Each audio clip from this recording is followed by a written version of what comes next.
Hello students, कैसे हैं आप। मैं हूं विष्णु सर और स्वागत आपका अपने प्यारे से YouTube channel the Krishna classes YouTube channel में। और आज की क्लास हमारे संभव बेच की तीसरी क्लास है और आज सर्कुलर मोशन की सेकंड क्लास होने वाली है, जहां हम पढ़ने वाले हैं सर्कुलर मोशन का बचा हुआ पार्ट।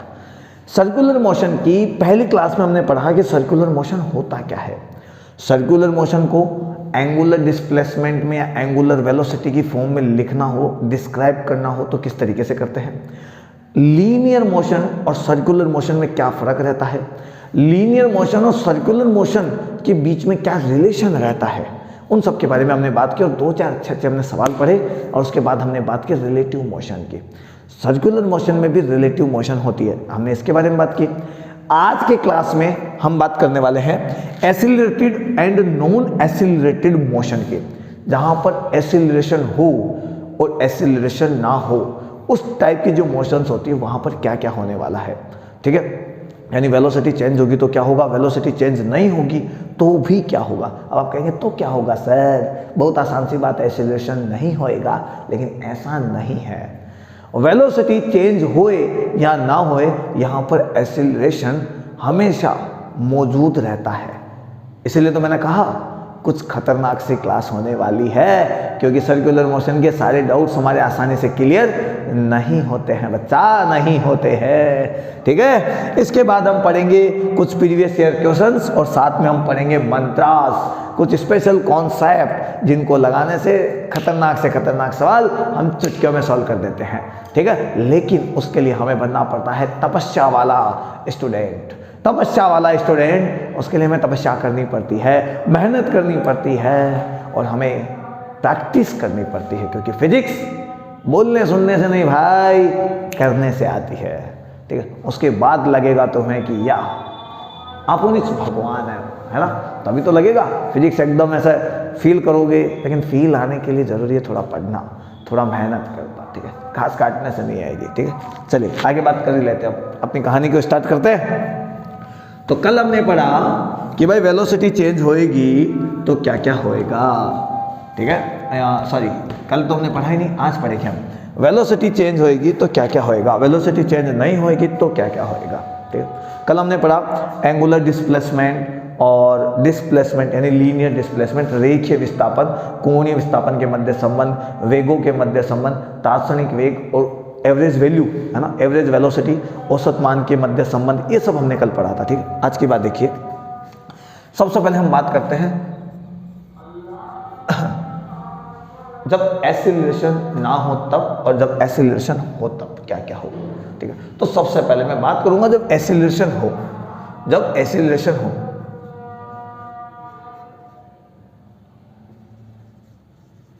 एक्सीलरेटेड मोशन में, यानी आपके पास एक्सीलरेशन है, आपके पास एक्सीलरेशन है, बट एक्सीलरेशन में भी एक्सीलरेशन आपका कांस्टेंट है।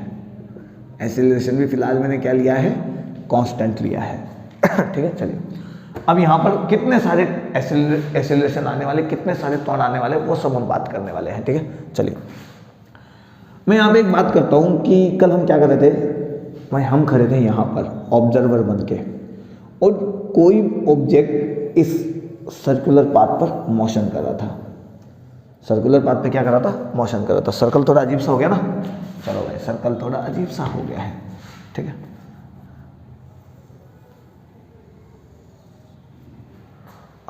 ये पूरा सर्कल बनेगा अपना।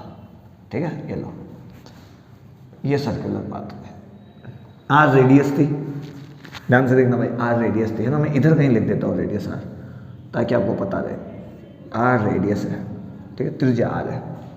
अब देखिए यहाँ जो ऑब्जर्वर था, ऑब्जेक्ट था, जो भी ऑब्जेक्ट था, ये लो मैंने ऑब्जेक्ट के नाम पे यहाँ पे कुछ भी बना लेता हूँ, एक आदमी बना लेता हूँ, एनीथिंग कुछ भी, ये लो, या पंखा वगैरह, एनीथिंग टिप कुछ भी, ये लो। इस पॉइंट पर इसकी वेलोसिटी इस डायरेक्शन में थी, इधर लीनियर वेलोसिटी इधर थी। रेडियस इसकी आर थी, जो हम पहले ही पढ़ चुके हैं। ठीक है, रेडियस आर थी, वेलोसिटी वी थी, तो हमने बोला कि इसका एंगुलर डिस्प्लेसमेंट कितना है वो डिपेंड करेगा इसकी पोजीशन पे। तो इसने अपनी पोजीशन ए पॉइंट से बी पॉइंट पर जब पोजीशन बदल ली, तो ये जो रेडियस वेक्टर है, यानी जो आर है वो यहाँ से यहाँ शिफ्ट हो गया, ये वाली लाइन यहाँ से यहाँ शिफ्ट हो गई, तो हमारे रेस्पेक्ट में उसका एंगुलर डिस्प्लेसमेंट हो गया थीटा। ठीक है, हमने कहा इसका एंगुलर डिस्प्लेसमेंट थीटा है तो इसकी एंगुलर वेलोसिटी कितनी होगी, तो हमने रूल निकाला राइट हैंड थंब रूल, उसमें हमने बात की कि आर के ऊपर अंगुली रखो, वी के डायरेक्शन में कर्ल कर लो, फैला लो। भाई आर के ऊपर अंगुली रखो और वी के डायरेक्शन में इसको घुमा लो, कर्ल कर लो, तो मैंने इसको ऐसे घुमा दिया अंगुली को, तो ये जो अंगूठा था वो मेरे ओमेगा को बताएगा। अंगूठा किसको बताएगा? ओमेगा को बताएगा। फिलहाल देखो वी इधर है, आर इधर है, आर इधर होके ओमेगा ऐसे आएगा, ये ओमेगा आ गया। ठीक है, ये लो मैंने ओमेगा बना दिया ऐसे। चलो इसको बातें हमने कल कर ली थी, आज की बात करते हैं अब। ठीक, अब थोड़ा सा ध्यान देते हैं यहाँ पर। अब देखो जब ऑब्जेक्ट इस पॉइंट पे पहुंचा, ऑब्जेक्ट इस पॉइंट पे पहुंचा तो वेलोसिटी का डायरेक्शन इस साइड हो गया, वेलोसिटी का डायरेक्शन इस साइड हो गया। अभी वेलोसिटी कांस्टेंट है, यानी वेलोसिटी का जो मैग्नीट्यूड है वो कांस्टेंट है, वेलोसिटी का मैग्नीट्यूड जो है वो कांस्टेंट है, मैग्नीट्यूड कांस्टेंट है, वैल्यू कांस्टेंट है, यानी एक्सीलरेशन जीरो होना चाहिए, एक्सीलरेशन जीरो होना चाहिए। जो मैग्नीट्यूड बदले वो एक्सीलरेशन जीरो होना चाहिए, जो मैग्नीट्यूड बदले वो एक्सीलरेशन जीरो होना चाहिए। लेकिन वेलोसिटी एक वेक्टर क्वांटिटी है, वेलोसिटी एक सदिश राशि है, तो सदिश राशि का वेक्टर क्वांटिटी के पास में दो चीजें होती हैं, एक होता है उसका डायरेक्शन, एक होता है उसका मैग्नीट्यूड, यानी उसकी वैल्यू। तो डायरेक्शन और मैग्नीट्यूड दोनों नहीं बदलने चाहिए, दोनों में से कुछ भी बदल गया तो हम कहेंगे वेलोसिटी चेंज हो गई है। यहां पर वेलोसिटी का डायरेक्शन बदल रहा है, मैग्नीट्यूड नहीं बदल रहा, वैल्यू उतनी की उतनी है, लेकिन डायरेक्शन बदल रहा है, और डायरेक्शन इसके इनिशियल डायरेक्शन से इतना बदल गया है इस साइड, यानी ये यहां से थीटा है तो ये भी एक तरीके से इधर थीटा ही आएगा। आ गई मेरी बात समझ में? चलिए, यानी वेलोसिटी ने अपना डायरेक्शन इधर बदल दिया है, यानी वेलोसिटी का डायरेक्शन यदि बदल गया है तो वेलोसिटी भी बदल गई है, हम ये कहेंगे।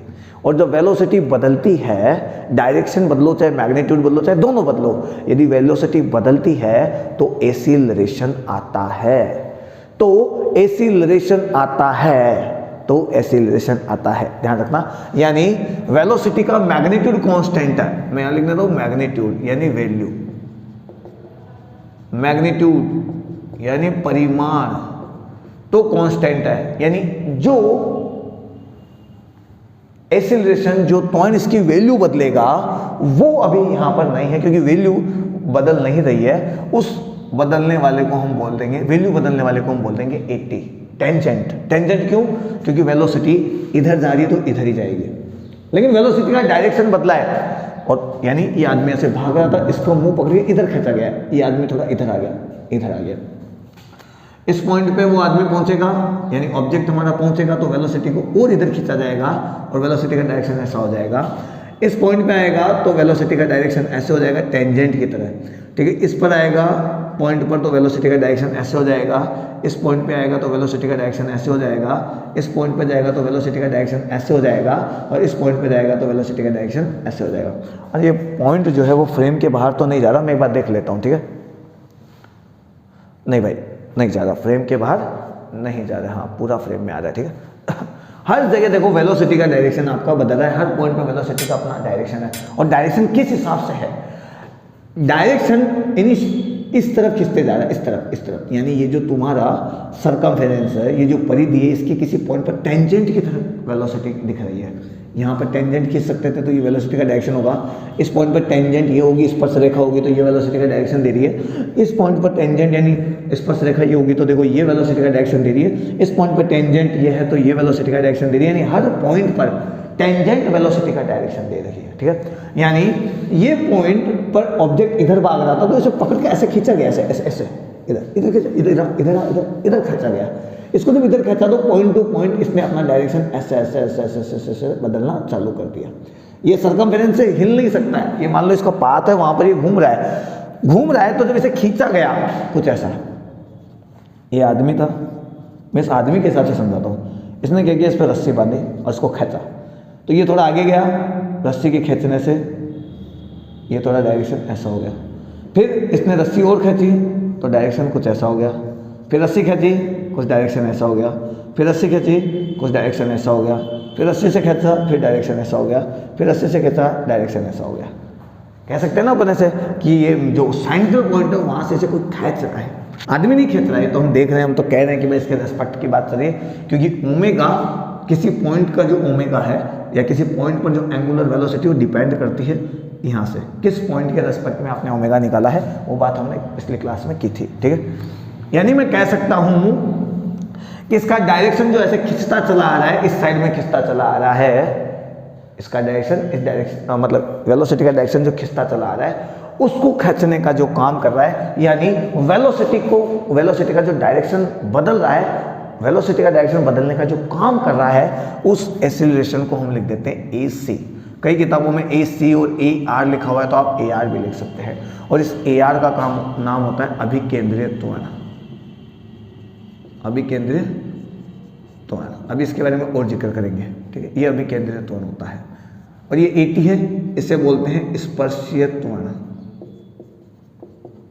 ठीक है। इसका नाम होता है सेंट्रीपिटल एक्सीलरेशन।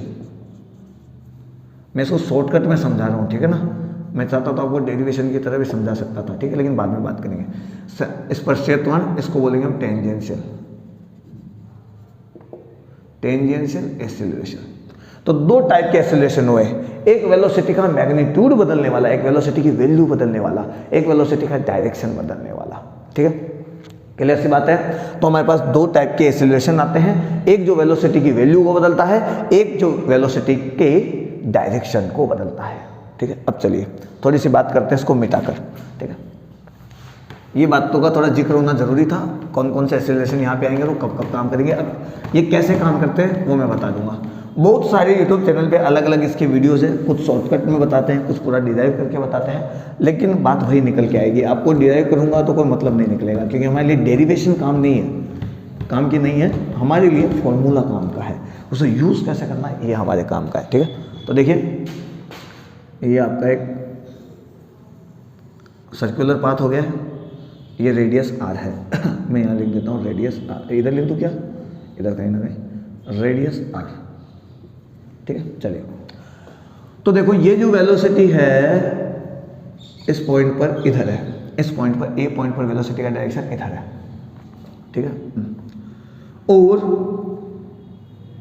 ओमेगा का डायरेक्शन ऐसे है, ये भी हमने कल पढ़ा था। अब यदि वेलोसिटी चेंज होती है तो एक्सीलरेशन आता है, तो वेलोसिटी का मैग्नीट्यूड बदलता है, वैल्यू बदलता है, तो एक्सेलरेशन आता है। यहाँ जो वैल्यू बदलने वाला एक्सेलरेशन है ना, वो या तो वेलोसिटी के साथ हो सकता है या वेलोसिटी के अपोजिट डायरेक्शन में हो सकता है। यदि वेलोसिटी बढ़ रही है तो एक्सेलरेशन वेलोसिटी के डायरेक्शन में होगा, यदि वेलोसिटी घट रही है, कम हो रही है, वेग कम हो रहा है, तो एक्सेलरेशन वेलोसिटी के अपोजिट होएगा। ये बात हम पहले भी पढ़ चुके हैं। यदि आपने प्रीवियस क्लासेस ज्वाइन नहीं किए तो आप उसे ज्वाइन कर लीजिए। दूसरी बात, कभी कभी माइक जो है ये थोड़ा सा एरर आ जाता है, टेक्निकल एरर, तो आपको आवाज़ गूंजती हुई सुनाई दे रही है तो आप ईयरफोन चूज़ करिए फॉर बेटर एक्सपीरियंस, ऑडियो का बेटर एक्सपीरियंस के लिए। बाकी क्वालिटी और कंटेंट आपको एकदम परफेक्टली और बेस्ट मिलने वाला है। बस पूरी क्लास ज्वाइन करिए, अच्छा लगे तो कमेंट करिए, ठीक है। चलिए आगे बात करते हैं। तो हुआ ये कि इस पॉइंट पर वेलोसिटी का डायरेक्शन ये है, मैंने कहा या तो वेलोसिटी का मैग्नीट्यूड बदलेगा या डायरेक्शन बदलेगा, या दोनों बदलेंगे। मैग्नीट्यूड बदलेगा तो जो एक्सीलरेशन आएगा उसे स्पर्शीय एक्सीलरेशन यानी टेंजेंशियल एक्सीलरेशन यानी स्पर्शीय त्वरण कहेंगे। क्यों कहेंगे मैं वो बात कर लेता हूँ पहले। क्यों? क्योंकि देखो मैंने आपको पहले भी बता रखा है, motion in a straight line कि यदि वेलोसिटी और एक्सीलरेशन सेम डायरेक्शन में होते हैं तो वेलोसिटी बढ़ जाती है, लेकिन यदि वेलोसिटी और एक्सीलरेशन अपोजिट डायरेक्शन में होते हैं तो वेलोसिटी घट जाती है, तो वेलोसिटी घट जाती है। अब ध्यान से देखना, ये कोई गाड़ी है आपकी, ये आपका पहिया है, पहिया ओमेगा वेलोसिटी से घूम रहा है और गाड़ी की वेलोसिटी v है, ये रिलेशन है। देखो ठीक है, आगे बात करते हैं। यदि वेलोसिटी बढ़ रही है, वेलोसिटी बढ़ रही है तो ये ओमेगा चेंज हो रहा है, ये ओमेगा चेंज हो रहा है, और वेलोसिटी में ये v भी चेंज हो रहा है। घट रही है तो भी ओमेगा चेंज हो रहा है और v भी चेंज हो रहा है, ठीक है। इसकी बात करते हैं, पहले v की बात पढ़ते हैं अपन। यदि v चेंज हो रहा है तो v के साथ देखो v स्ट्रेट लाइन वाला डायरेक्शन में है v, ऐसा समझ लो। तो ये लीनियर वेलोसिटीज कह सकते हैं, और लीनियर वेलोसिटी में जो एक्सीलरेशन आता है वो a होता है। मैंने माना कि v बढ़ गया है, यदि v बढ़ गया है तो एक्सीलरेशन का डायरेक्शन v के डायरेक्शन में होना चाहिए। यदि मैं यहाँ पर एक पॉइंट ले लूँ इस पॉइंट पर, तो इस पॉइंट पर ये जो डायरेक्शन है, ये जो डायरेक्शन है, ये जो लाइन डायरेक्शन बता रही है टेंजेंट की तरह काम करेगी। किसकी तरह काम करेगी? टेंजेंट की तरह काम करेगी। तो यहाँ पर जो एक्सीलरेशन है उसको हम कहेंगे टेंजेंशियल एक्सीलरेशन स्पर्शीय त्वरण, क्योंकि वेलोसिटी की लाइन एक टेंजेंट की तरह काम करती है, एक स्पर्श रेखा की तरह काम करती है, जैसे यहाँ पर कर रही है। अब यदि वेलोसिटी चेंज हो रही है, चाहे बढ़े या घटे, मैं फिलहाल बढ़ने की बात कर रहा हूँ, तो वेलोसिटी जब बढ़ेगी तो एक्सीलरेशन भी कहीं इसी लाइन पर काम करेगा, अलोंग दिस लाइन, है ना। उसको हम बोलेंगे टेंजेंशियल एक्सीलरेशन 80। क्या बोलेंगे? Tangential acceleration 80। समझ में आया? ठीक है, अभी और बात करते हैं आगे, ठीक है। यदि आप वेलोसिटी के डायरेक्शन को बदलते हैं, मान लो गाड़ी ऐसे घूम रही है, गाड़ी घूम रही है, यहाँ पर आ गया, गाड़ी घूम गई, ऐसे ऐसे चल के ऐसे घूम गई, वेलोसिटी बदल गई, डायरेक्शन बदला है, मैग्नीट्यूड नहीं बदला है। यदि मैग्नीट्यूड नहीं बदलता है तो v नहीं बदलेगा, ओमेगा भी नहीं बदलेगा। टायर की स्पीड उतनी रहेगी, v की स्पीड उतनी रहेगी, लेकिन जो गाड़ी पहले ऐसे जा रही थी वो ऐसे घूम गई, वेलोसिटी का डायरेक्शन बदल गया है। किसका डायरेक्शन बदल गया? वेलोसिटी का डायरेक्शन। मैग्नीट्यूड नहीं बदला है, मैग्नीट्यूड नहीं बदला है, डायरेक्शन बदला है। और डायरेक्शन बदलने वाला एक्सीलरेशन हमेशा सेंटर के साइड लगता है।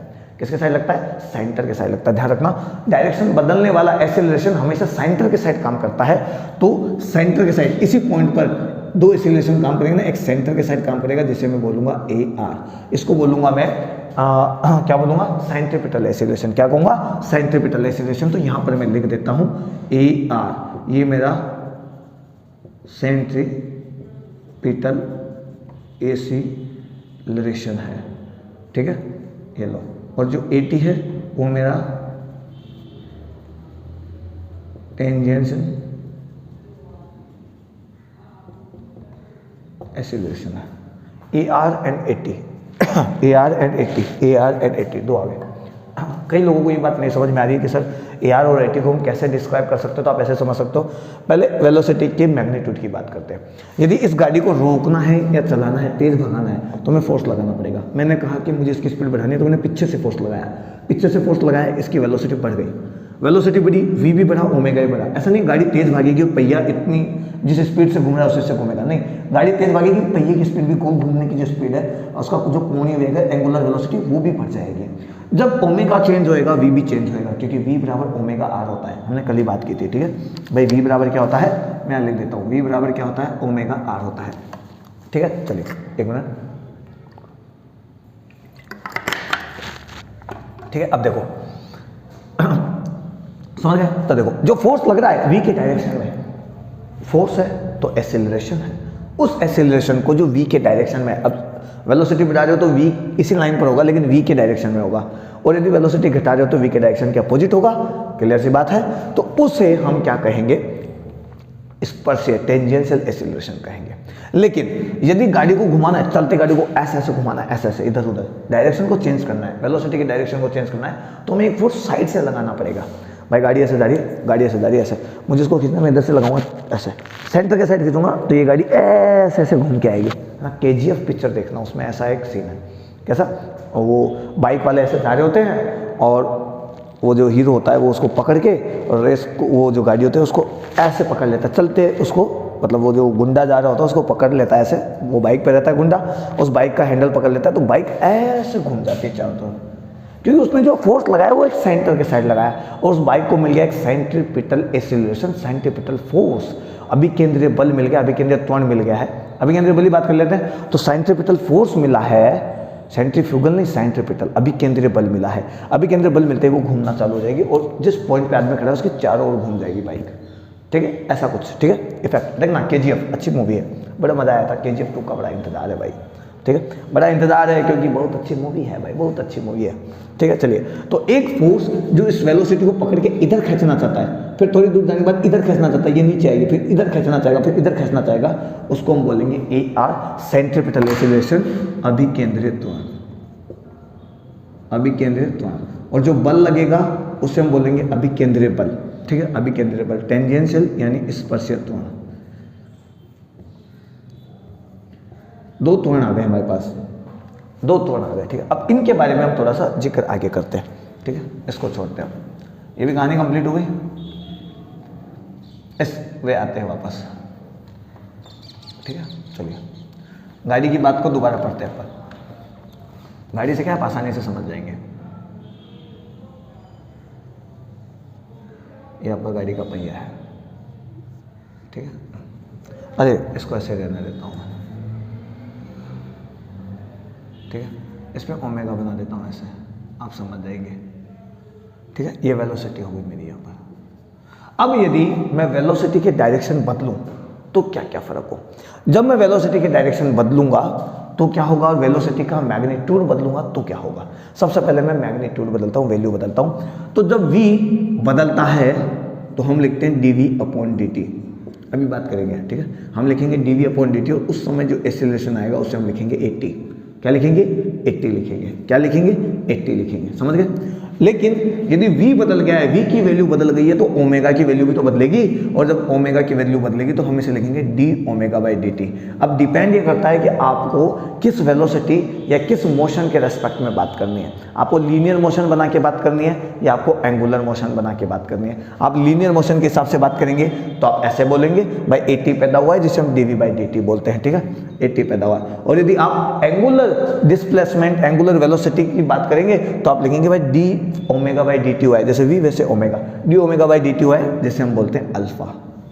क्या बोलते हैं, अल्फा, एंगुलर एक्सेलरेशन, ठीक है। तो मैं यहाँ पे और सब चीजों के नाम लिख देता हूँ। v यहाँ पर है लीनियर वेलोसिटी, लीनियर वेलोसिटी, रेखीय वेग है ना, हिंदी मीडियम और इंग्लिश मीडियम दोनों के लिए।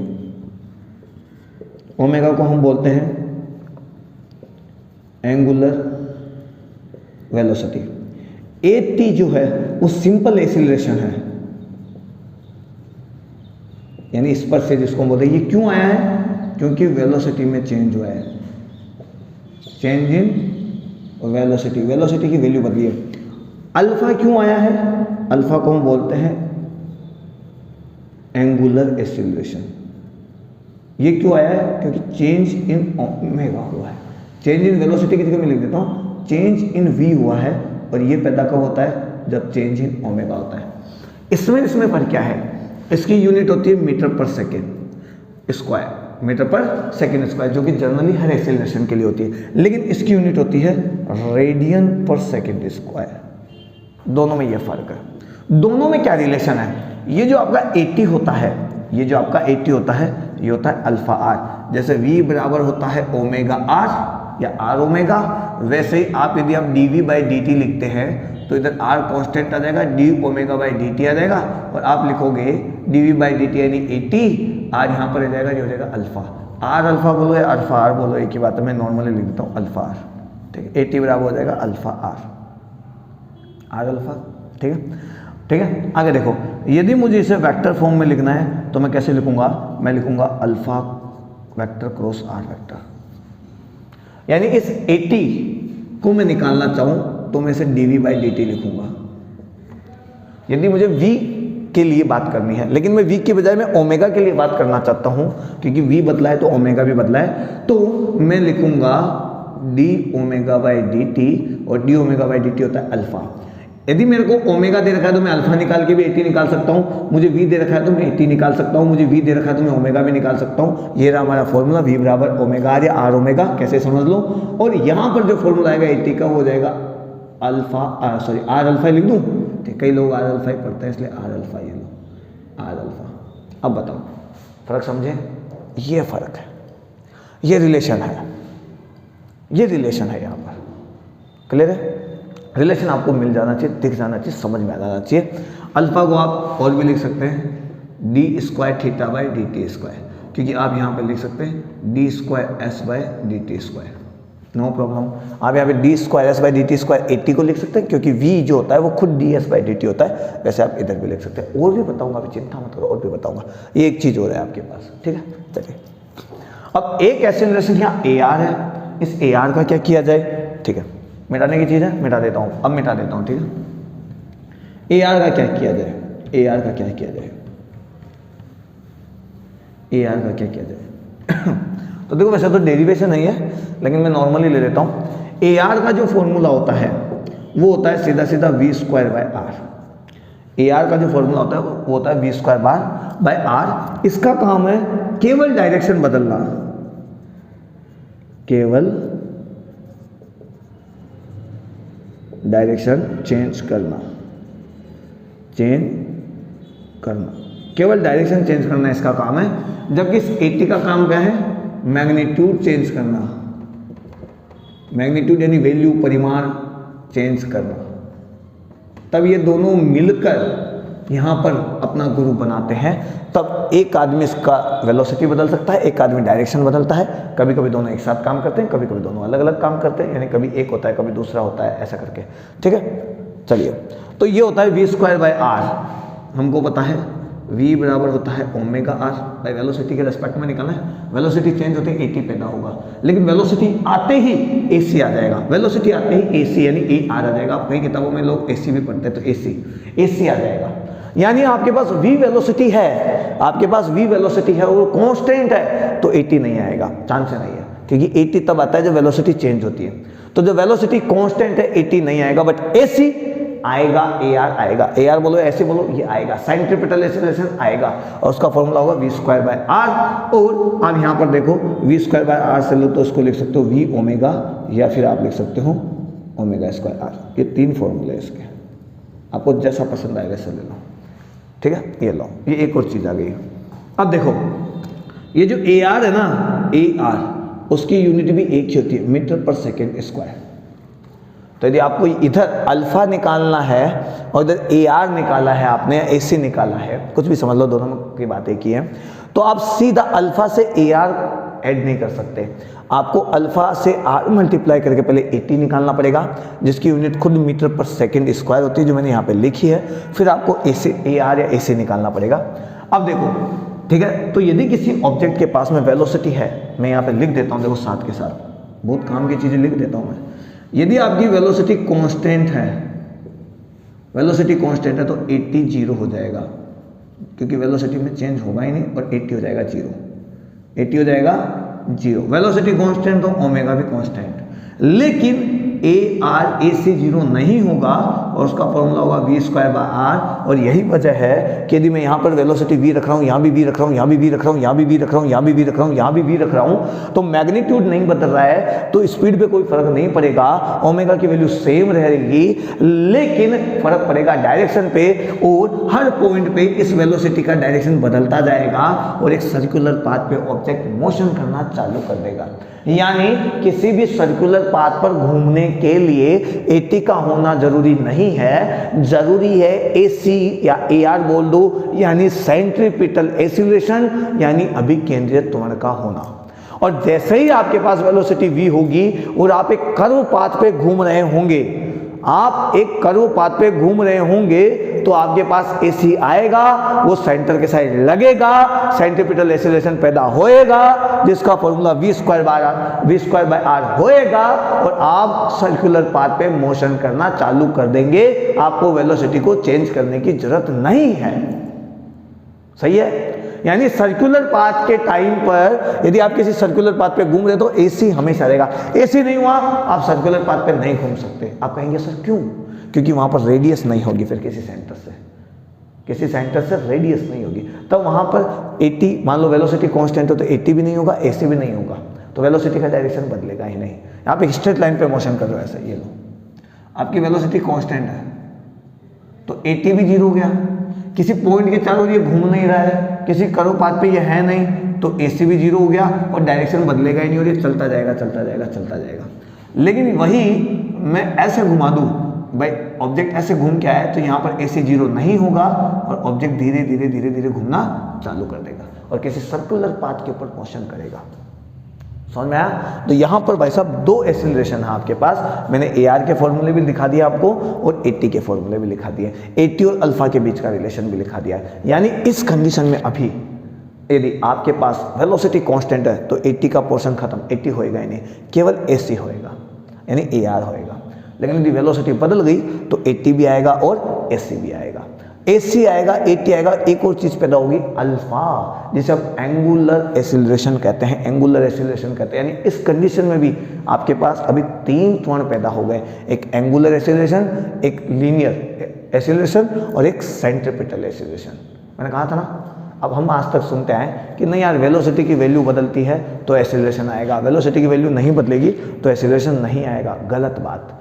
वेलोसिटी की वैल्यू नहीं बदले कोई दिक्कत नहीं है, लेकिन यदि वेलोसिटी का डायरेक्शन बदल गया, यानी मोशन एक सर्कुलर पाथ या कर्व पाथ पे हो रहा है, एक कर्व पाथ जानते हो ना, वक्र पृष्ठ ऐसा, उस पर गति हो रही है, कर्व पाथ पे मोशन हो रहा है, तो कर्व पाथ यानी ऐसे थोड़ा ऐसे कर्व पाथ पे मोशन हो रहा है, तो सेंट्रीपिटल एक्सीलरेशन यानी अभिकेंद्रीय त्वरण आएगा ही आएगा।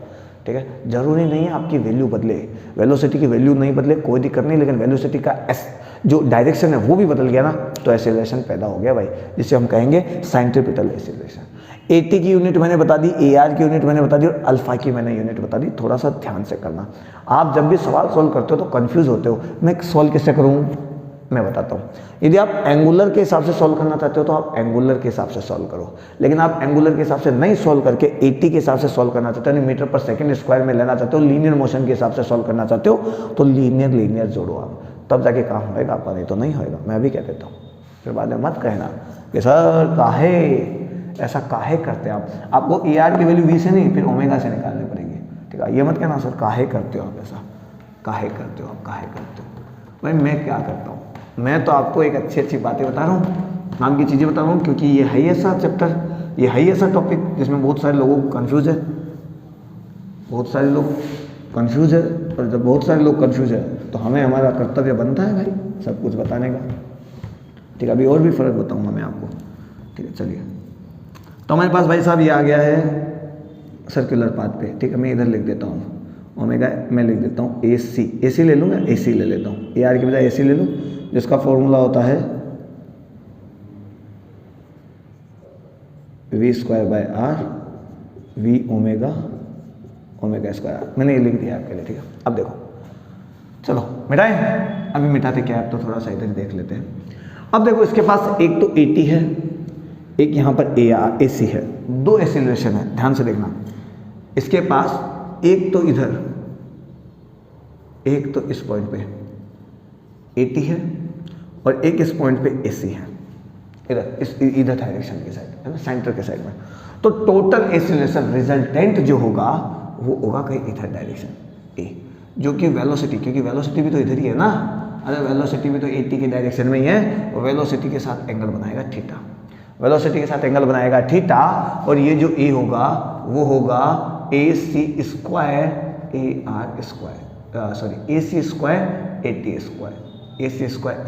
ये लो। तो एक फॉर्मूला नया निकाल के देता हूँ मैं आपको, resultant acceleration,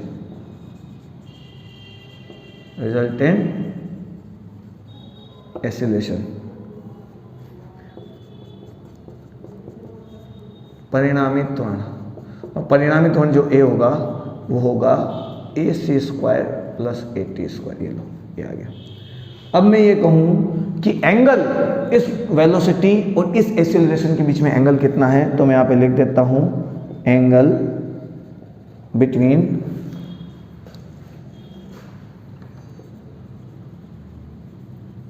velocity and resultant acceleration,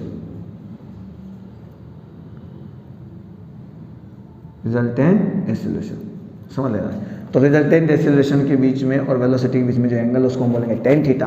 और यहाँ पर देखो ये AC है, तो मैं इधर भी लिख देता हूँ AC बोलो या AR बोलो एक ही बात है। और tan थीटा इक्वल होता है परपेंडिकुलर अपॉन बेस, तो AC/AT, perpendicular upon base 90 degree यहाँ बना ना, तो tan थीटा इक्वल हो जाएगा AC/AT। ये लो, एंगल भी निकल के आ गया। आपसे सवाल पूछा जा सकता है, बताओ वो टाइम जब एंगल इतना डिग्री हो जाए, वेलोसिटी के साथ टोटल एक्सीलरेशन इतना डिग्री एंगल बना ले, तो आपको एक पता लग जाएगा क्राइटेरिया कि किस पॉइंट पर वो खड़ा है।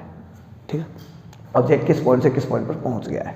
ठीक है, ये कहानी है इसकी। टोटल एक्सीलरेशन आपके पास आ गया है, ये आ गया है। ठीक है, एक चीज़ आगे वेलोसिटी के फॉर्मूलाज देखते हैं अपन आगे।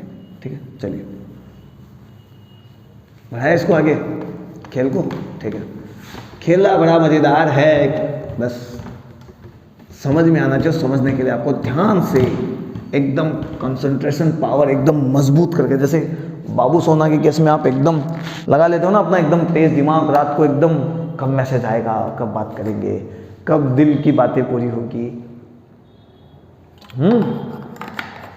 कुछ उसी तरीके से एकदम आप ध्यान से एकदम ध्यान से आप बैठिए, दिमाग लगाइए, सोचिए, खेला आपके दिमाग में पूरा समझ में आ जाएगा। चलिए आगे बात करते हैं। तो वैसा बात ऐसे है कि हमने एक चीज़ देख ली कि भाई आपके पास में आया 80 और आपके पास में आया AC। मैं एक बार सारे फॉर्मूलाज दोबारा लिख देता हूँ, देखो भाई, ताकि आपको कोई प्रॉब्लम ना हो, है ना, एक ही जगह, है ना। मैं दोनों को देख रहा हूँ, मैग्नीट्यूड भी बदल रहा हूँ, डायरेक्शन भी बदल रहा हूँ। तो यदि आपका मैग्नीट्यूड बदल गया तो 80 आएगा, आपका डायरेक्शन बदल गया तो AC आएगा, जो कि सेंटर की ओर लगेगा। कहाँ लगेगा? सेंटर की ओर। कहाँ लगेगा? सेंटर की ओर। ये कहाँ लगेगा? वेलोसिटी के डायरेक्शन में। ये वेलोसिटी के साथ भी लग सकता है, वेलोसिटी के अपोजिट भी लग सकता है। ये डिपेंड करता है किस पर? ये डिपेंड करता है किस पर? ये डिपेंड करता है कि आपकी वेलोसिटी बढ़ रही है या घट रही है। बढ़ेगी तो 80 वेलोसिटी के डायरेक्शन में लगेगा, घट रही है तो वेलोसिटी के अपोजिट डायरेक्शन में लगेगा। ये हम पहले ही बात कर चुके हैं, ठीक है। इस 80 की जो वैल्यूज होती है वो होती है dV/dt, ये लो, या फिर हम लिख सकते हैं इसको d²s/dt²। लेकिन यहाँ पर जो वेलोसिटी बदलती है, एक सेकेंड भाई, एक सेकेंड, तो माइक हिल जाता। इसके अंदर क्या होता है, जब वेलोसिटी बदलती है, v बदलता है तो ओमेगा भी बदलता है, एंगुलर वेलोसिटी भी बदलती है। एक मिनट में माइक हिल गया है, एक बार मैं देख लेता हूँ साउंड रिकॉर्ड हो रहा है कि नहीं हो रहा, अदरवाइज दिक्कत हो जाएगी। हाँ, दिखा तो रहा है, शो कर रहा है, ठीक है। क्या है, थोड़ा सा पढ़ाते हुए माइक का वायर जो है वो हाथ में ऐसे खिंच के आ गया, तो चलो कोई ना, ठीक है। लेकिन यदि हम ओमेगा के रेस्पेक्ट में बात करें, अरे क्योंकि वेलोसिटी है, यदि इस डायरेक्शन में वेलोसिटी है तो ओमेगा भी तो होगा, ओमेगा भी तो होगा। जब ओमेगा है तो v बदलेगा तो ओमेगा भी बदलेगा, और ओमेगा बदलेगा तो इस 80 को हम ओमेगा के टर्म्स में बोलना चाहते हैं। ये भी लीनियर एक्सीलरेशन की टर्म्स में हम बात करें, लीनियर मोशन की टर्म्स में बात करें, ओमेगा के लिए बात करेंगे तो हम लिखेंगे alpha. Alpha is equal to होगा d⍵/dt। यदि आप डिस्प्लेसमेंट की बात करेंगे तो थीटा आएगा, तो d²θ/dt², क्योंकि एंगुलर डिस्प्लेसमेंट तो थीटा है, अरे भाई थीटा ही तो है। अब इसके बीच में क्या रिलेशन है, तो इसके बीच में रिलेशन है आर अल्फा। 80 जो बनता है वो आर अल्फा बनता है, 80 जो होता है वो आर अल्फा होता है, ठीक है। क्लियर सी बात है, ठीक है। ये लीनियर एक्सीलरेशन और एंगुलर एक्सीलरेशन के बीच का रिलेशन है। लेकिन जब किसी पॉइंट पर मोशन हो और ऑब्जेक्ट सर्कुलर पाथ पे घूमने लग जाए तो सेंटर के साइड एक एक्सीलरेशन, एक फोर्स ऑटोमेटिक लगता है। जो फोर्स लगता है उसे सेंट्रीपिटल फोर्स कहते हैं, जिसके बारे में हम नेक्स्ट क्लास में बात करने वाले हैं, ठीक है। और जो एक्सीलरेशन लगता है उसे सेंट्रीपिटल एक्सीलरेशन यानी अभिकेंद्रीय त्वरण कहते हैं, बल को कहते हैं हम अभिकेंद्रीय बल, ठीक है। और इसका डायरेक्शन हमेशा सेंटर के साइड होता है, जिसके फॉर्मूला मैं यहाँ पे लिख देता हूँ। AC बराबर होता है v²/r, यानी आपका मैग्नीट्यूड बदलना जरूरी नहीं है, केवल एक सर्कुलर पाथ पर चलना जरूरी है। एक बार सर्कुलर पाथ पे आप चल गए तो आपके पास AC आ जाएगा। यानी आज तक आप लीनियर मोशन पढ़ रहे थे, लीनियर मोशन पढ़ रहे थे भाई, एक आदमी A पॉइंट से B पॉइंट पे चला, आप वेलोसिटी चेंज हुई, u इनिशियल वेलोसिटी 0 थी, फाइनल वेलोसिटी v होगी, बताओ A कितना है। वेलोसिटी चेंज होती तो आप A निकालते थे, और A हम निकालते थे v-u/t। तो ये जो A था ना वो एक्चुअली 80 ही था, वो एक्चुअली 80 ही था, लेकिन वहाँ पे जिक्र नहीं किया जाता है, क्योंकि जिक्र करते तो आपका दिमाग खराब हो जाता है। वो एक्चुअली 80 ही था, लेकिन ये एक स्ट्रेट लाइन मोशन है, इसलिए AC वहाँ पर 0 होता था, ऐसे वहाँ पर 0 होता था। लेकिन यहाँ पर देखो, यदि आप सर्कुलर पाथ पे घूम रहे हो और आपकी वेलोसिटी v ही है, v आपकी कांस्टेंट है, तो अब v कांस्टेंट है तो 80 आपका ऑटोमेटिक 0 हो जाएगा। 80 आपका ऑटोमेटिक 0 हो जाएगा, क्योंकि वेलोसिटी तो बदली नहीं, लेकिन ये कर्व पाथ पे घूम रहा है, वेलोसिटी चेंज हो रही है, तो AC अपनी जिंदगी में कभी 0 नहीं होगा। अब देखो दोनों में फर्क, लीनियर मोशन में चलते हम तो एक्सीलरेशन 80 आता है, AC नहीं आता। यदि हम वेलोसिटी बदलती है तो 80 आता है, AC तो आता ही नहीं, कर्व पाथ पे ही नहीं। यदि हम इस सर्कुलर मोशन में चलते हैं तो 80 तो आएगा ही आएगा, वेलोसिटी बदलेगी तो आएगा ही आएगा, जो यहाँ भी आता था वो यहाँ भी आएगा, लेकिन एक और अलग से पैदा होगा जिसे हम AC बोलेंगे, उसका काम है इसको सर्कुलर पाथ पे घुमाना। वेलोसिटी बदलने का काम इसका नहीं है, इसका काम केवल वेलोसिटी का डायरेक्शन बदलना है, इसका काम केवल वेलोसिटी का डायरेक्शन बदलना है, ठीक है। चलिए, तो जो टोटल एक्सीलरेशन होता है वो इधर होगा A, यही तो होगा, और यहाँ पर एंगल बनेगा थीटा, हम पहले ही जिक्र कर चुके हैं। यदि एक के में दो कंपोनेंट लूँ, एक के में दो कंपोनेंट लूँ तो ये बनेगा a cos थीटा और इधर का कंपोनेंट बनेगा a sin थीटा। ए के दो कंपोनेंट, एक right hand side and left hand side. तो कहानी को आगे बढ़ाते हैं और हमको पता है कि AT बराबर होता है a cos थीटा। जो AT है वही a cos थीटा है, और भाई इसका एक कंपोनेंट a बराबर क्या होता है, AT स्क्वायर AC स्क्वायर का अंडर रूट, यानी इसमें AT भी है और AC भी है। तो ये जो AT है वो इस डायरेक्शन में, और एक का एक कंपोनेंट a cos थीटा भी इसी डायरेक्शन में है, यानी a cos थीटा और AT एक ही है। AT को आप a cos थीटा भी लिख सकते हो, ये यहाँ पर रिजल्टेंट है। यदि आप ये लिख सकते हो तो थोड़ा ध्यान से देखना, AT बराबर आप यहाँ पे लिखेंगे a cos थीटा, ठीक है, कोई बात नहीं, अच्छी बात है ये तो, और भी अच्छी बात है। आप यहाँ पे 20 से और 20 से मल्टीप्लाई कर दीजिए, कर दिया मैंने मल्टीप्लाई, कोई बात नहीं, ये तो और ही अच्छी बात है, ये तो और ही अच्छी बात है, ठीक है। तो आप AT बराबर कैसे लिख सकते हैं, देखो a और v डॉट प्रोडक्ट है तो आप लिखेंगे a vector dot v vector, cos theta है ना, cos थीटा हटाओ और नीचे लिख देंगे आप v, ये लिख देंगे। अब मैं कहूँ कि नहीं इसको भी लिखो, इसको भी आप वेलोसिटी की फॉर्म में लिखो तो आप लिख सकते हैं AT वेक्टर, वेक्टर फॉर्म में लिखो तो आप लिखेंगे a vector dot v vector, ये टोटल एसिलेशन है, ठीक है, टोटल परिणामी सदिश रिजल्टेंट एसिलेशन का जो वेक्टर है उसे आप डॉट प्रोडक्ट कर दीजिए किसके साथ, वेलोसिटी वेक्टर के साथ में, ठीक है। आप यहाँ पे लिख दीजिए v, ठीक है। आगे देखिए, यदि मैं यहाँ पे आगे बात करूँ, आगे थोड़ा सा और आगे बात करूँ, मुझे इसका डायरेक्शन बताना है। जैसे मैं यहाँ वेक्टर लगाता हूँ तो इधर डायरेक्शन बताना होता है, और जब डायरेक्शन बताते हैं तो हम लिखेंगे किधर डायरेक्शन, तो इसका डायरेक्शन होगा v की लाइन पर, v की लाइन पर AT का डायरेक्शन होगा, तो मैं यहाँ पे लिख दूंगा v कैप। ये लो, इसका काम है डायरेक्शन बताना, इसका काम है मैग्नीट्यूड देना। क्लियर से चुटकी सी बात आ गई, क्लियर हो गया आपके पास में काम। यानी जो आपका AT है, AT उसको आप कैसे लिख सकते हो, a vector dot v vector divide by a, ये भी लिख सकते हो। 1 2 3 4 फॉर्मूले मैंने आपको दे दिया, ठीक है, क्लियर सी बात है, नो प्रॉब्लम, एकदम आसान सा काम है। ये आपका a sin थीटा इधर आ गया है, इसको हम सेंट्रीपिटल एसिलेशन भी कह सकते हैं, तो कोई प्रॉब्लम ही नहीं आएगी, ठीक है। थीटा आप आसानी से निकाल सकते हो। थीटा निकालने में क्या जाता है आपका, भाई मैं कहूँ कि AC बराबर होता है a sin थीटा, क्लियर सी बात है, AC बराबर होता है a sin थीटा, AC का फॉर्मूला आप लिख दो v square bye r a sin theta. अब आप आसानी से सॉल्व कर सकते हैं, आपको जो चाहिए जो मिलेगा इधर से, a sin थीटा मिल गया तो आप a cos थीटा आसानी से निकाल सकते हैं, ठीक है। चलिए खेलना भी चलेगा, समझ में आया, इतनी सारी चीज़ें। मैं कहूँगी वेलोसिटी डिक्रीज हो रही है, अब की बार इतनी देर तो हम बोल रहे थे वेलोसिटी इंक्रीज हो रही है, तो वेलोसिटी क्या हो रही है, डिक्रीज हो रही है, वेलोसिटी घट रही है, v की वैल्यू घट रही है, ओमेगा की वैल्यू घट रही है, तो क्या होगा, तो कुछ भी नहीं होगा। यदि वेलोसिटी का डायरेक्शन इधर है तो AT का डायरेक्शन नीचे की ओर होगा, कुछ ज़्यादा फर्क नहीं पड़ेगा, उल्टा डायरेक्शन हो जाएगा। AC अभी भी अपने यहाँ पर ही AC सेंटर के साइड लगेगा, और AC और AT का जो रिजल्टेंट है वो यहाँ लगेगा, और थीटा जो बनेगा वो यहाँ से देख लेते, इधर बनेगा, कैसे देख लो, वेलोसिटी के साथ थीटा बनाना है ना मैं, तो वेलोसिटी के साथ टोटल थीटा तो ये बनेगा, ये कितना बनेगा 180 माइनस थीटा, ठीक है, और यहाँ पर आ जाएगा a, इसे हम फिर वही लिख सकते हैं AC का स्क्वायर प्लस AT का स्क्वायर। कैसे लिख दिया है, AT का स्क्वायर प्लस AC का स्क्वायर लिख दिया यार, क्या दिक्कत है, ये लो AT का स्क्वायर प्लस AC का स्क्वायर का रूट, ये लो। अब बताओ कहाँ दिक्कत आ रही है, एकदम क्लियर है। अब की बार आपका एंगल थीटा है, 180 माइनस थीटा है, आप 180 माइनस थीटा निकाल लीजिए, यहाँ से 180 माइनस थीटा आप निकाल लीजिए, आपके बाद थीटा की वैल्यू ऑटोमेटिक आएगी, 180 में से घटा देना। तो आप थीटा निकालना चाहते हो या 180 माइनस थीटा निकालना चाहते हो, ये आपके ऊपर डिपेंड है, ठीक है। वेलोसिटी के साथ में थीटा निकाला जाता है नॉर्मली, तो थीटा का थोड़ा सा ध्यान रखना कि आपका थीटा निकल रहा है या 180 माइनस थीटा निकल रहा है। जब आप ये समझोगे तभी आपको रोटेशनल मोशन समझ में आएगा, अदरवाइज नहीं आएगा। तो यहाँ पर एसिलेरेशन का ये खेल है। अब आप खुद समझ लेना क्या आ रहा है, वेलोसिटी बदल रही है तो ये डायरेक्शन बदलने के लिए ये है। मैं कहूँ कि भाई साहब किसी की वेलोसिटी 2 मीटर पर सेकेंड है, किसी ऑब्जेक्ट की वेलोसिटी कितनी है 2 मीटर पर सेकेंड है, किसी की ऑब्जेक्ट की वेलोसिटी कितनी है 2 मीटर पर सेकेंड है। एसिलेरेशन निकालो तो आप ऑटोमेटिक समझ जाना उसके पास AT नहीं है। क्यों नहीं है, क्योंकि 2 मीटर पर सेकेंड फिक्स है, लेकिन उसके पास AC है और जिसका फॉर्मूला होगा v square bye r। Radius मान लो आपको 2 ही दे दी 2 मीटर, तो आप खुद लिखोगे 2 × 2 डिवाइड बाय 2, क्योंकि सर्कुलर पाथ पे घूमेगा तो रेडियस भी होएगी।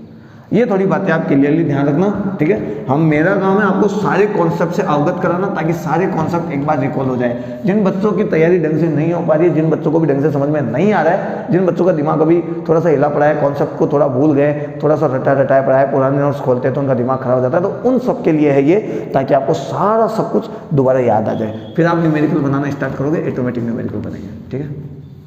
तो आपकी आसानी के लिए मैं थोड़ा सा इधर और भी चीज़ें बता देता हूँ, ठीक है।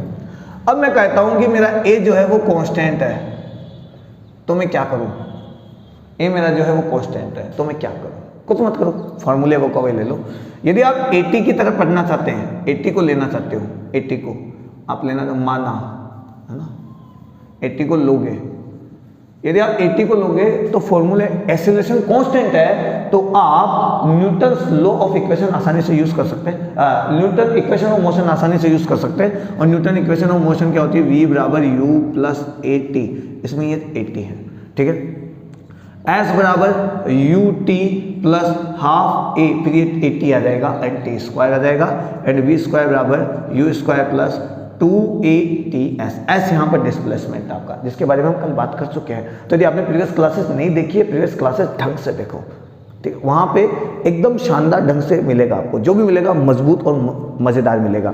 उसके बाद यदि आपको और भी बहुत कुछ चाहिए, PDF चाहिए, तो आप हमारे टेलीग्राम ग्रुप ज्वाइन कर सकते हैं, कमेंट कर सकते हैं, लाइक कीजिए, शेयर कीजिए, सब्सक्राइब कर दीजिए, ठीक है। चलिए आगे बात करते हैं। लेकिन आप 80 नहीं लेना चाहते, ये तब होता है जब आप V लो, आप ओमेगा लेना चाहते हो तो आपको अल्फा लेना पड़ेगा, ओमेगा चेंज होएगा तो अल्फा आएगा। तब आप क्या करोगे? इधर लिखोगे final angular velocity equals to initial angular velocity plus जो 80 है, देखो v फाइनल वेलोसिटी है, ये भी फाइनल वेलोसिटी है, ये इनिशियल वेलोसिटी, ये भी इनिशियल वेलोसिटी है। अब आपको ओमेगा ओमेगा अल्फा अल्फा खेलना पड़ेगा, और जो 80 है उसकी जगह आपको लिखना पड़ेगा अल्फा टी, एंगुलर एक्सेलरेशन आएगा, ठीक है। आपके पास v है, u है, अल्फा है, तो आप इस 80 की जगह, जैसे आपके पास है v u प्लस इस 80 की जगह आप अल्फा r लिख के काम निकाल सकते हो, फटाफट फॉर्मूला बन जाएगा, क्योंकि 80 बराबर अल्फा r होता है, जो मैंने अभी बताया आपको। लेकिन दिमाग आपका होना चाहिए, ठीक है। ये इससे बनने वाले सवाल इतने आसान होते हैं, बस प्रॉब्लम ये कि हमें इनके रिश्तेदारी समझ में नहीं आती, किसका रिश्ता किससे है, कौन मौसा है, कौन फूफा है, कौन दादा है, कौन नानी है। ये समझ में आ गया तो हम एक दूसरे को रिप्लेस करके फटाफट वैल्यू समझ सकते हैं, फटाफट आंसर निकाल सकते हैं, ठीक है। इधर देखो डिस्प्लेसमेंट ऐसा है, तो यहाँ पर एंगुलर डिस्प्लेसमेंट थीटा आएगा, और आप लिखोगे ut यानी ओमेगा 1t प्लस हाफ 80 है, 80 की जगह आपको अल्फा लिखना पड़ेगा, एंड अगेन टी स्क्वायर लिख दीजिए। टाइम तो टाइम ही होता है, उसका क्या लेना देना। यहाँ पर देखो v स्क्वायर है, तो v स्क्वायर है तो आप लिखोगे omega 2 square equal to omega 1 square plus 2, 80 है, 80 की जगह आपको अल्फा लिखना पड़ेगा, क्योंकि 80 का रिलेशन अल्फा के साथ में, AC का रिलेशन किसी के साथ नहीं है, AC का रिलेशन किसी भी अल्फा के साथ में नहीं है। अल्फा आएगा और यहाँ पर आएगा थीटा, ये लीजिए भाई, ये 3 इक्वेशंस आपकी बन गई। आपको डिपेंड करता है आपको लीनियर मोशन के हिसाब से बात करनी है या एंगुलर मोशन के हिसाब से बात करनी है, बात वही आएगी। आपको वी यू दे रखा है, लेकिन आपको फॉर्मूला ये याद है, तो v को आप बना लो v/r करके ओमेगा 2, क्योंकि फाइनल वेलोसिटी है। u दे रखा है तो u/r करके आप बना लो ओमेगा 1, ये आपके पास है। टाइम आपको दिया हुआ रहेगा, अल्फा यहाँ से निकल जाएगा, सिंपल सी बात है। आप अल्फा की वैल्यू सीधा सीधा निकाल सकते हो, omega 2 minus omega 1 divide by T. Clear सी बात है यार, एकदम क्लियर है, एकदम क्लियर। अब खुद देखो ना यार, ओमेगा 2 को फिर हम लिख सकते हैं v/r minus u/r divide by t. R यहाँ से बाहर निकाल लेना, alpha is equal to v minus u, ये t हो गया, और बाहर निकल गया आपका r, और r को इधर मल्टीप्लाई कर दो, r आ गया, अल्फा r आपका 80 होता है, 80 बराबर हो गया v minus you by T. अरे यही सब तो निकल के आ रहा है यार, यही तो रिलेशन है, कहाँ दिक्कत आ रही है बताओ। क्लियर सी बात चल रही है, बस थोड़ा सा आपको ध्यान देना पड़ेगा, ठीक है। इसके अलावा एक्सीलरेशन कांस्टेंट नहीं है तो क्या करें? एक्सीलरेशन कांस्टेंट नहीं है, 80 आपका कांस्टेंट नहीं है तो क्या करें? तो फिर इस नॉन यूनिफॉर्म एक्सीलरेटेड मोशन में क्या किया जाए?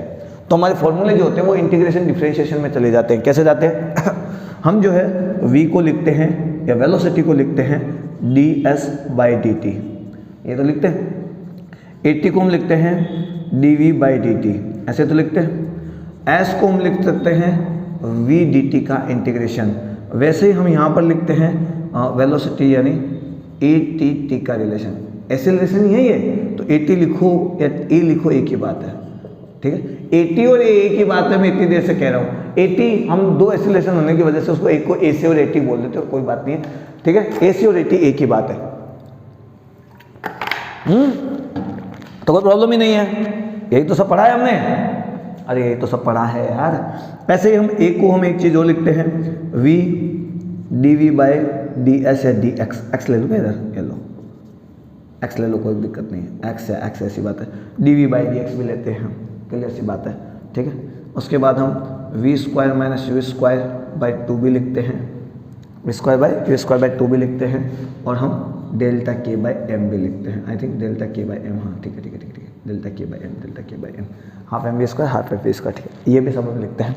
वही सिस्टम इधर चलाएंगे हम, इधर चलाएंगे, यानी इधर हमारा अल्फा कांस्टेंट नहीं है, अल्फा कांस्टेंट नहीं है, तो हम क्या लिखेंगे, हम ओमेगा को लिखेंगे D theta by D T, clear सी बात है। हम अल्फा को लिखेंगे D omega by D T, ठीक है। वैसे ही ये जो ए टी है इसको हम लिख सकते हैं D square x by D T square, तो अल्फा भी लिखा जा सकता है D square theta by D T square, एक ही बात है। यहाँ से यदि आपको थीटा चाहिए तो आपको लिखना पड़ेगा ओमेगा डी टी, ठीक है। अरे वी की जगह ओमेगा चिपक जाएगा, और क्या बात है यार, इतनी आसान सी बात है। और यदि आपको यहाँ से ओमेगा चाहिए तो आप लिखोगे अल्फा डी टी, क्लियर सी बात है। वैसे ही यदि आप अल्फा का फॉर्मूला और लेना चाहते हो V D V by D X की फॉर्म में, तो आप लिखोगे omega D omega by D theta, clear सी बात है, ठीक है। इसको आप कैसे लिख सकते हो, omega 2 square minus omega 1 square divide by 2, ये लो। फाइनल वेलोसिटी को मैंने ओमेगा 2 माना है, इनिशियल वेलोसिटी को मैंने ओमेगा 1 माना है। ये देखो लीनियर एंगुलर, ये रिलेशन होता है लीनियर एंगुलर के बीच का। आपको लीनियर खेलना है, लीनियर खेल लीजिए। आपको एंगुलर खेलना है, आपको एंगुलर खेल लीजिए। आपके पास लीनियर क्वांटिटीज दे रखी है, लेकिन आपको तो एंगुलर समझ में आता है, तो आप लीनियर को एंगुलर में बदल दीजिए। फिर उसके बाद में अपनी कहानी को चालू रखिए। आपको एंगुलर दे रखा है, लेकिन आपको लीनियर समझ में आता है, एंगुलर से आप लीनियर में कूद जाइए, आप चेंज कर दीजिए उन्हें, सबको लीनियर में चेंज कर दीजिए। अल्फा है तो AT बना दो, ठीक है, ओमेगा है तो V बना दो, क्लियर सी बात है, थीटा है तो S बना दो। ये सब बना के आप आसानी से अपना लीनियर जो फॉर्मूला आपने आज तक पढ़ा है, लीनियर मोशन जो आपने पढ़ा है, वहाँ आप आसानी से कर सकते हैं, नो प्रॉब्लम, एकदम झकास तरीके से होएगा, ठीक है। तो मुझे ऐसा लगता है कि यहाँ पर ये कहानी अब स्टॉप करनी चाहिए। आज की क्लास में इतनी बात करने वाले हैं। आज की क्लास में आपको मजा आया है। अब देखो हमने सब कुछ सर्कुलर मोशन का पूरा चीरफाड़ कर दिया है, पूरे डाउट्स का पोस्टमार्टम कर दिया है। अब मुझे नहीं लगता कि आपको कुछ भी डाउट होना चाहिए, क्लियरली आपको समझ में आ जाएगा। बुक्स पढ़ोगे दिमाग खराब हो जाएगा, यहाँ पढ़ोगे सब कुछ समझ में आएगा, ठीक है। अब आपको क्या करना है, मजा आया वीडियो को शेयर कर देना, लाइक कर देना, सब्सक्राइब कर देना, कमेंट बॉक्स में कमेंट जरूर करना, आपके कमेंट का बड़ा इंतजार रहता है, ठीक है। तो मिलेंगे नेक्स्ट क्लास में नए हॉट महातांडव करने वाले सुपर डुपर कॉन्सेप्ट वाले special topics Newton's law of motion में, क्योंकि बड़ा ही इंपॉर्टेंट टॉपिक है, बड़ा ही काम का टॉपिक है, और बड़ा चैप्टर भी है। ऐसी बात नहीं कि छोटा चैप्टर, बहुत कुछ यहाँ से हम उठाने वाले हैं। तो नेक्स्ट क्लास बड़ी ही धांसू होने वाली है, ठीक है। तो आज्ञा दीजिए, मिलते हैं नेक्स्ट क्लास में, जब तक के लिए जय हिंद जय भारत।